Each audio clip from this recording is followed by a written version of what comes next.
Loving अर्थात प्यारा, प्यार भरा या प्यारा, व्हाट ए लविंग पर्सनालिटी, हम ये सब यूज कर सकते हैं लविंग के लिए, है ना। सपोर्टिव, सहारा देने वाला, जो हर मामले में आप एक कॉर्पोरेट वर्ल्ड में वर्क करते हैं, वहां पर कुछ लोग ऐसे होते हैं जो आपको काफी मामलों में सपोर्ट करते हैं, उनका व्यक्तित्व इस तरह का होता है कि दे आर सपोर्टिव, ठीक है। केयरिंग यानी दयालु,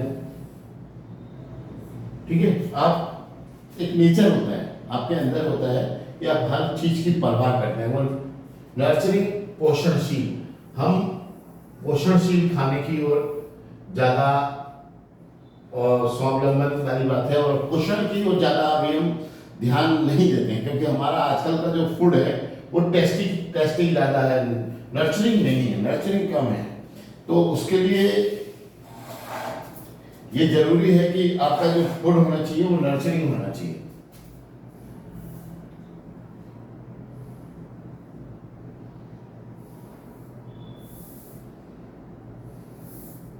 फूड कैसा होना चाहिए आपका? नर्चरिंग।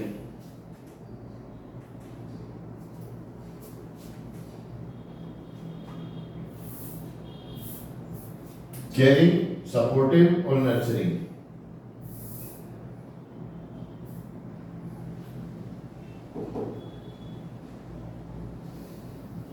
अंडरस्टैंडिंग, एक समझ,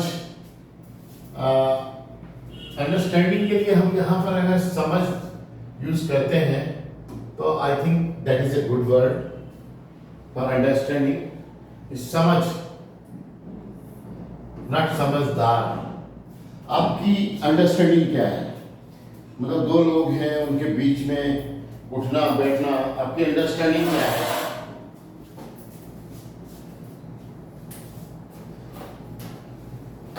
और आपस में जो अच्छी समझदारी होती है उसको बोला जाता है mutual understanding. Mutual understanding, sorry. Respectful है होता है सम्मानी।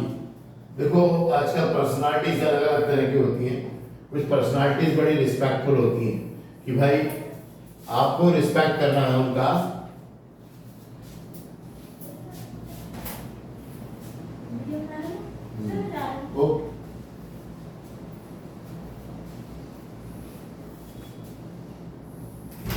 रिस्पेक्टफुल, सम्मानी, और जो लोगों से जुड़ा हुआ है, कनेक्टिंग पीपल। तो आपने स्लोगन नोकिया का देखा होगा, कनेक्टेड मतलब लोगों से जुड़ा हुआ, आप मिलना जुलना आपस में, ये चीजें जिसके ज्यादा होती है संपर्क में, उसको हम बोलते हैं कनेक्टेड पर्सन।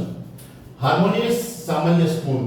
देखिए आज का माहौल आप सभी जानते हैं कि बड़ा विदिशापूर्ण हो गया है, तो धर्मों के बीच में, जातियों को लेकर के लोग आजकल, और हर चीज, पॉलिटिक्स तो इस समय इसी को लेकर के हो रही है। तो पर फिर भी हमारा समाज जो है बड़ा सामंजस्यपूर्ण तरीके से काम करता है। मोहल्ले में आज कोई भी एक बंदे के साथ तकलीफ होगी ना, पूरा मोहल्ला खड़ा होता है, सभी जाति धर्म के लोग वहां पर रहते हैं। पर ये एक अच्छी चीज है कि हमने उस हार्मोनी को रखा है अपने पास, उसको नहीं बिकने दिया, उसको गिरने नहीं दिया हमने। ये बहुत बड़ी चीज है। यूनाइटेड मतलब एकजुट।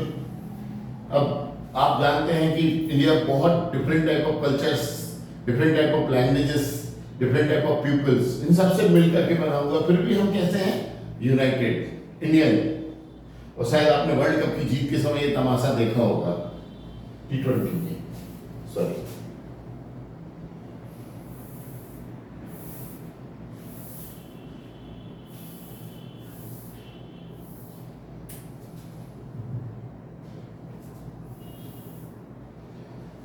यूनाइटेड, एकजुट। एम्पैथेटिक मतलब आपका एक नेचर होता है, आप लोगों के साथ उस नेचर के हिसाब से फॉलो करते हैं। कैसा नेचर है आपका? एम्पैथेटिक। एम्पैथेटिक मतलब क्या होता है? सहानुभूतिपूर्ण। आपका व्यवहार लोगों के साथ कैसा रहता है? सहानुभूतिपूर्ण। आप बाय नेचर आप ऐसे हैं, और कई लोग ऐसे होते हैं सिंपैथेटिक, मतलब उनको लोगों के साथ तकलीफ में वो खड़े होने वाले लोग होते हैं। डिपेंडेबल मतलब भरोसेमंद भी होता है, और जैसे कहते हैं मिस्टर डिपेंडेबल, राहुल द्रविड़ को बोला जाता था मिस्टर डिपेंडेबल, भरोसेमंद। रिलायबल मतलब विश्वसनीय, रिलायंस यानी भरोसा। अब सभी आप जानते होंगे कि ये रिलायंस जो कंपनी, उसका मतलब क्या है, भरोसा। और धीरू भाई का भरोसा, ठीक है, रिलायंस विश्वसनीय,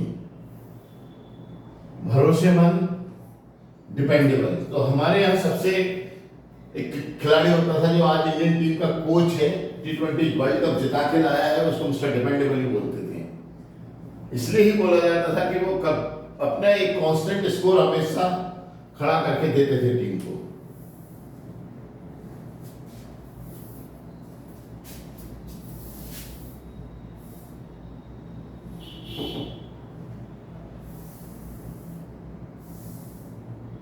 जेनरस यानी होता है उदार। जेनरस मतलब आपका बाय नेचर आप होते हैं जेनरस, आपके स्वभाव में होता है। You are not a cruel, आपके अंदर क्रूअलिटी नहीं है, आप दृढ़ नहीं है, फर्म नहीं है चीजों को पकड़ के। और सेल्फलेस मतलब निस्वार्थ भावना से आप काम करते हैं। क्लोजनेट यानी घनिष्ठ, जैसे अपन बोलते हैं कि ही इज माय वेरी चम। एक वर्ड आल्सो है कि आप देखिएगा, इसका मतलब होता है चम। मतलब चम का मतलब चमचा नहीं है, चम से मतलब आप समझ बैठो कि चमचा। क्लोज मतलब होता है CHUM, चम। क्लोज फ्रेंड भी बोलते हैं, इसका मतलब होता है घनिष्ठ दोस्त, क्लोज फ्रेंड, चम। और क्लोज नेट भी बोलते हैं।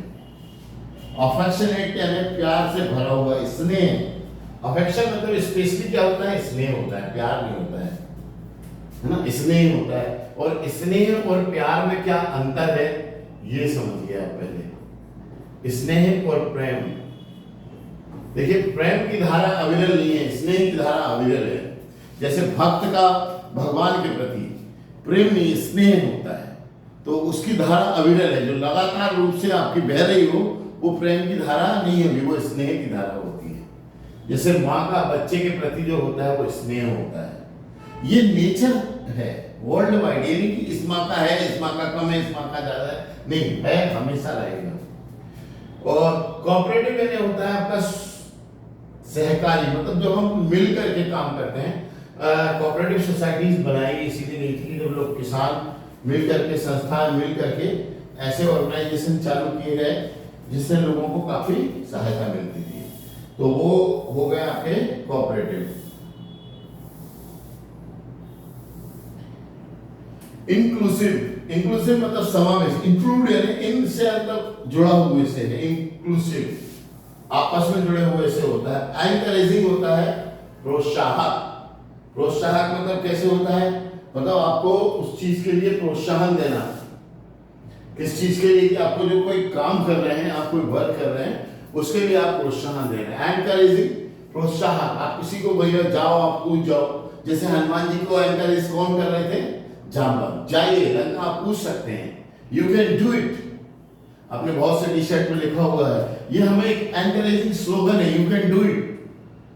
प्रोटेक्टिव संरक्षक, कंपैशनेट दयालु, मतलब आप भाव आपके जो है लोगों के प्रति दया के भाव है।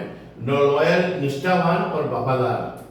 और रेसिलिएंट यानी होता प्रतिरोधी, आपकी रेसिलिएंट कहते हैं ना, आपका प्रतिरोधक क्षमता, रेसिलियंस पावर कितना है। तो रेसिलिएंट बना उसी वर्ड से, प्रतिरोधी।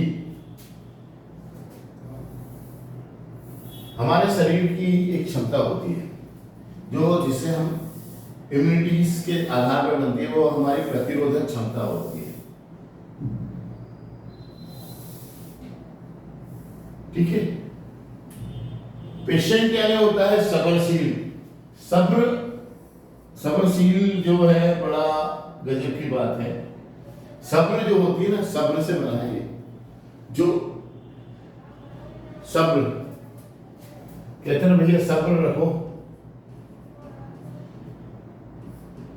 सब्रशील नाम इसीलिए दिया गया है कि आप पेशेंट हैं। धैर्यवान भी बोलते हैं इसको, हिंदी के लिए बोलते हैं, पर्टिकुलर शब्द है धैर्यवान, ठीक है।